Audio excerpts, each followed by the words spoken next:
छाई हो गई है। और ये इन भारी शब्दों का प्रयोग मैं सिर्फ बोलने के लिए नहीं कर रहा हूँ, आप सबके कैमरे साक्षी हैं इस बात के।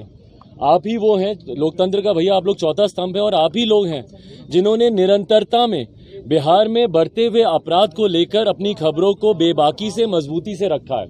आए दिन जो हत्याएं हो रही हैं, रंगदारी हो रही है, लूटमार हो रहा है, अपहरण हो रहा है, डकैती हो रही है, उसके बारे में आप सब ने रिपोर्टिंग की और अधिकांश जगहों पर मैं खुद गया हूँ। हमारे पूर्व प्रत्याशी मनिहारी के अनिल उमराव जी जो कि अनुसूचित जनजाति से आते थे, उनकी जिस तरीके से अपहरण कर 2 दिन तक मैं एसपी साहब के संपर्क में रहा, निरंतर उनसे बात होती रही, पर उसके बाद भी जिस तरीके से उनकी निर्मम हत्या कर दी गई। उसके बाद कल मैं मेयर साहब के यहाँ गया, कटिहार के जो मेयर साहब हैं शिवराज पासवान जी, उनकी जिस तरीके से हत्या कर दी गई, उनको बाहर बुलाकर सीने में 3 गोलियां सामने से लाकर दाग दी गई। चश्मदीद होने के बावजूद, आई विटनेसेस होने के बावजूद जिस तरीके से शासन प्रशासन तंत्र पूरी तरीके से उदासीन रवैया इन विषयों पर दिखाता है, उससे पहले ठीक वहीं पर कटिहार के जो पिछले भी मेयर थे, वो भी अनुसूचित जाति से आते थे, उनकी भी ऐसी हत्या कर दी गई। आज वो अपराधी पिछले 1-1.5 साल से खुलेआम घूम रहे हैं। तो ये अपने में दर्शाता है कि भैया अपराध पर नियंत्रण बिहार सरकार पूरी तरीके से खो चुकी है।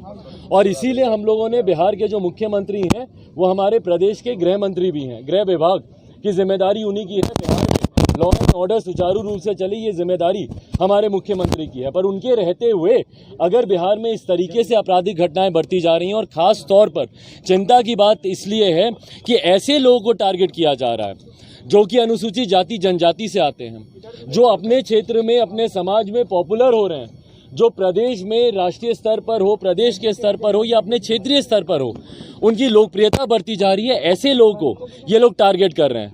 और ये मैं इस बात को ज़्यादा पुख्ता तरीके से इसलिए कह सकता हूं क्योंकि मेरा एक अपना अनुभव रहा है मुख्यमंत्री नीतीश कुमार जी के साथ में। मैंने उनको देखा है कि किस तरीके से जातीयता के आधार पर वो राजनीति अपनी करते हैं। कोई दलित वर्ग का या महादलित वर्ग का कोई व्यक्ति सामने आए, ये मुख्यमंत्री नीतीश कुमार जी को बर्दाश्त नहीं होता। मेरे नेता, मेरे आदर्श आदरणीय रामविलास पासवान जी को आप सबके कैमरों के सामने किस तरीके से कितनी बार उन्होंने अपमानित करने की कोशिश की। भाई, जब बिहार के गवर्नर फोन करके उनका हालचाल पूछ रहे थे, जब देश के राष्ट्रपति उनका हालचाल पूछ रहे थे, जब देश के प्रधानमंत्री हमारे नेता का हालचाल पूछ रहे थे, कोई सत्ता विपक्ष का चीफ मिनिस्टर ऐसा बढ़ता अपराध नियंत्रित होगा।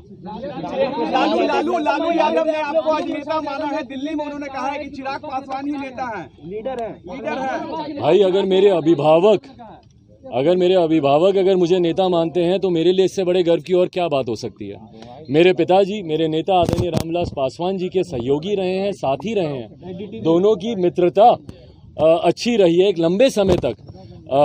लालू जी ने, मेरे नेता आदरणीय रामविलास पासवान जी ने, दोनों ने साथ मिलकर काम किया है। और अगर उनकी तरफ से अगर मुझे ऐसा प्रोत्साहित करने वाला अगर बयान आता है जिसमें वो मुझे नेता कहते हैं, तो उसके लिए मैं उनका दिल से, हृदय से मैं उनका धन्यवाद करता हूं।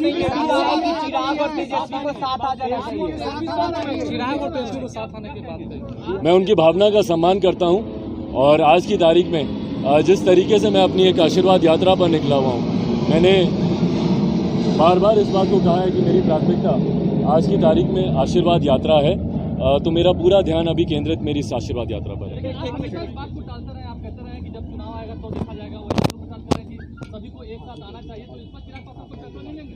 देखिए, जैसा मैंने कहा कि मैं उनकी भावना का सम्मान करता हूं, बट आज की तारीख में मेरी प्राथमिकता मेरे संगठन को मजबूत करना है। और ये जो अपार जन समर्थन मिल रहा है, बहुत बड़ी जिम्मेदारी मेरे कंधों के ऊपर है कि इतने युवा, इतनी बड़ी संख्या में युवा, महिलाएं आप देखेंगे जिस भारी संख्या में इस यात्रा में सम्मिलित हो रही हैं, अपना आशीर्वाद दे रही हैं।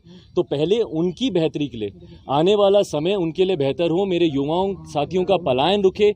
जिस तरीके से STET के छात्रों के ऊपर हो या दरोगा अभ्यर्थियों के ऊपर हो, उनमें जिस तरीके से अनियमितता बढ़ती जा रही है, उनको जिस तरीके से परेशानियों का सामना करना पड़ रहा है, उनकी मैं आवाज़ बन सकूँ, मेरी प्राथमिकता भी है। धन्यवाद।